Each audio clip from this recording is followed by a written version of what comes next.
sure you tune in for that. He was fantastic by all accounts, and his tour continues with shows at Covent Garden, still Edinburgh Sneaky Pete's in September, Hedgerow House in Leeds, Sheffield Harley, Brighton Green Double Store, Crossing Studios in London, Bristol Crofters, and also playing Cardiff and Birmingham in October. This is a new track then from the new EP, following on from his debut for Grand Control Spin Swallow, and the synth sounds that you're going to hear are sampled from Sirens outside the Peckham studio where they recorded this track. No signs of an album just yet.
so funny and interesting and insightful. It's really worth listening back to. Always great to talk to David Byrne. Gasoline and Dirty Sheets is the new track, and you can catch up with he and I at Meltdown Festival a couple of years ago on the app, because they replayed it on the weekend. Just gone 12 o'clock on BBC 6 Music. Did you like that new Skinny Palembe track? Certainly hope so. Also featuring Hejira, that was I Just Want to Be Your Prisoner, new to the Just Added playlist. So it's gone 12 and my guest is on her way. Shailene Woodley is on the programme. Brilliant actress. You will know and love her already, I'm sure, from many projects, from The Descendants, where she starred opposite George Clooney, to Big Little Lies, working on season 2 at the minute. Apparently Meryl Streep has joined the cast, trying not to freak out too much. And this new film that she not only stars in but has produced is utterly wonderful as well. Adrift is out and she's going to be here to talk about it. It's coming out this week, co-starring in that with the wonderful Sam Claflin. They go really brilliantly together, and it sounds like they've got on like a house on fire, so lots to talk about. It's also a true story. Shailene Woodley joins me on the programme next. Stick around. BBC Radio 6 Music.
I guess.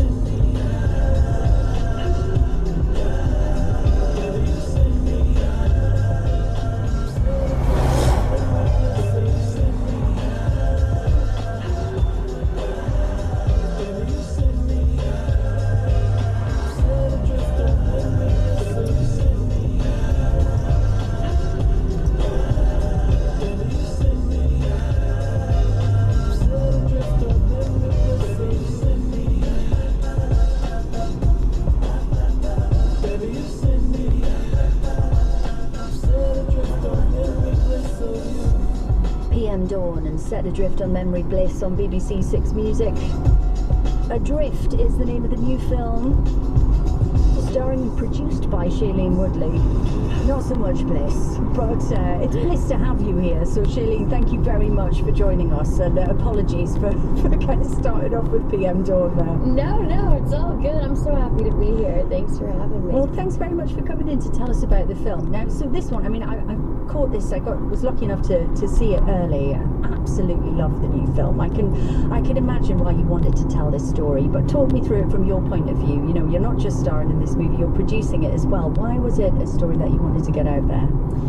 Yeah, I mean, the producer role kind of came in as the movie was in progress, so it wasn't something that I was originally attached to as a producer. But you know, it's a story about a couple who in the 80s who sailed into a Class 5 hurricane, and as you can imagine, some things happened to their ship, and it's about their survival, their ultimate survival to safety. And for me, there's nothing makes you feel like witnessing another human's emotion, right? Or empathetically relating to someone. And the fact that this is a true story, and the fact that survival was able to, you know, occur despite all trials and tribulations, really inspired me. I'm not surprised. I mean, I was watching it, you know, threw my fingers in places, just thinking, this woman is, I mean, what an unbelievable badass. As a role, I mean, an incredible chance for you to get to play Tammy, but what is it like portraying a real person, and how do you kind of strike that balance? I know you work quite closely with her on this film, and that was important to you, that it felt like her and she was happy with it. Yeah, I mean, ultimately we wanted to honor her and her story, and Richard's story. You know, it was really a movie that we made for them, and for sailors in general. It's tricky playing a real life person because, you know, you have this self-inflicted pressure to not mess it up, because you want to honor them and you want them to feel justice has been done. But at the same token, you have to honor yourself and your own creative outlets. And if I was trying to mimic her, then it would be this inauthentic jumble version of a person. So it's a fine line, but she was always so generous and open and kind in answering any questions that we possibly had, and being present and available. And you mentioned Richard, who's played by the wonderful Sam Claflin. There's a lot of this movie is just the two of you guys on screen. It must have been important to have the right person playing him, and it sounds like you got on like a house on fire. Yeah, we got along so well. I can't imagine, honestly, anyone else in that role, and having spent 3 months literally stuck on a boat with one another, and the fact that we still enjoy one another's company afterwards, I think says a lot about our friendship. And you know, we genuinely care about one another. Sam is by far the most professional, wickedly talented actor that I've worked with, and also as a human being, just so inspiring and moving, and definitely made me a better person after having the opportunity to work with him. So how much preparation did you have to do for this movie? Because, you know, like I say, you're playing this phenomenal, you know, indomitable woman who can really handle herself in the situation that she finds herself in, which I think most people would just throw up their hands and give up, really, and she obviously doesn't. What did you have to learn about the ways of the sea? That she is unpredictable and out of your control. I mean, the ocean is a force, right? And there's nothing you can do to control any aspect of it. You just have to roll with the punches and go with the flow. And the thing that Tammy did so beautifully is that which hurt her the most, arguably, was the ocean. You know, put her in this really extreme situation.